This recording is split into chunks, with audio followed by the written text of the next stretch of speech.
Teman-teman Tegalombo Media dimanapun berada, yuk mengulas sejarah. Kali ini ada kisah kesaktian Ki Ageng Buwono Keling yang makamnya di pesisir Pacitan.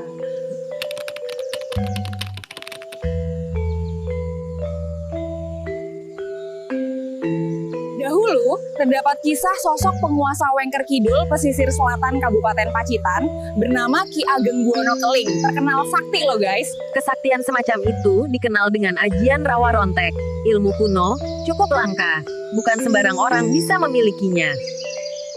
Dahulu kala, terdapat kisah sosok penguasa daerah Wengker Kidul, pesisir selatan Kabupaten Pacitan, Jawa Timur, bernama Ki Ageng Buwono Keling yang terkenal sakti mandraguna.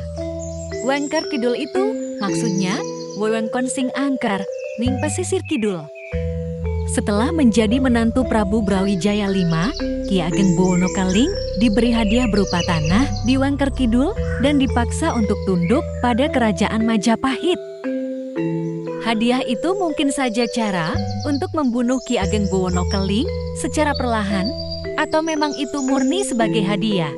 Ki Ageng Buwono Keling menolak masuk Islam.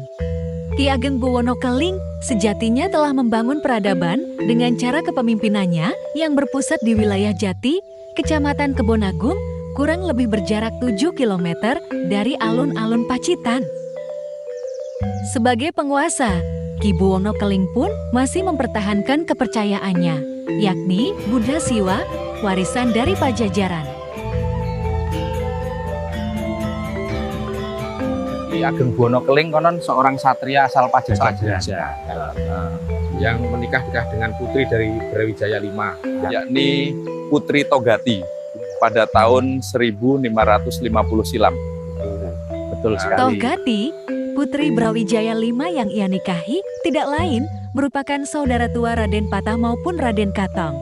Suatu ketika, ajakan Betara Katong untuk mempersatukan seluruh wilayah Wengker melalui utusannya tidak ditanggapi oleh Buwono Keling yang tak lain adalah iparnya sendiri dengan alasan strata penguasa Wengker Kidul lebih tua dari Betara Katong. Hingga pada akhirnya terjadilah kerusuhan besar hingga terbunuhnya Buwono Keling.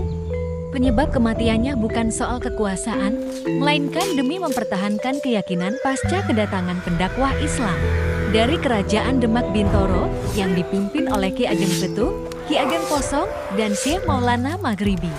Ki Ageng Buwono Keling dan seluruh pengikutnya diminta untuk masuk Islam.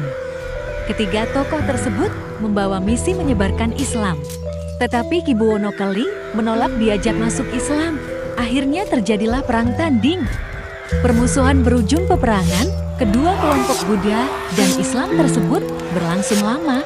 Ini disebabkan karena kesaktian Ki Buwono Keling yang kebal dengan senjata apapun.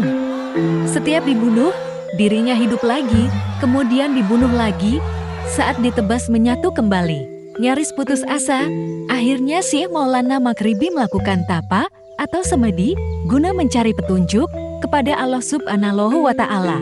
Petunjuk yang didapat dari pertapaan Syekh Maulana Maghribi membuka kelemahan Ki Ageng Buwono Keling, yakni mengambil secara diam-diam sebuah pusaka andalan berupa tongkat berbahan kayu, sono keling. Jika ditancapkan ke tanah, seluruh kesaktian penguasa Wengker Selatan itu seketika rontok. Selanjutnya, setelah Ki Ageng Buwono Keling dapat dikalahkan, tubuhnya dipotong-potong menjadi 3 bagian, yakni kepala, tubuh, dan kaki. Cara menguburnya pun tidak lazim, seperti mengangkat bagian tubuhnya dari tanah dan dipendam terpisah dengan sungai. Makamnya ada di 3 tempat dan terpisah oleh sungai. Di Purwasri makam bagian tubuh, kepalanya ada di Nglaos, Banjarjo, kakinya ada di Sampang, Kayen. Jika tidak terpisah sungai dan menyentuh tanah, tubuhnya akan menyatu kembali. Terima kasih sahabat Tegalombo Media. Itu tadi sekilas sejarah tentang Ki Ageng Buwono Keling Babat Tanah Pacitan. Salam budaya.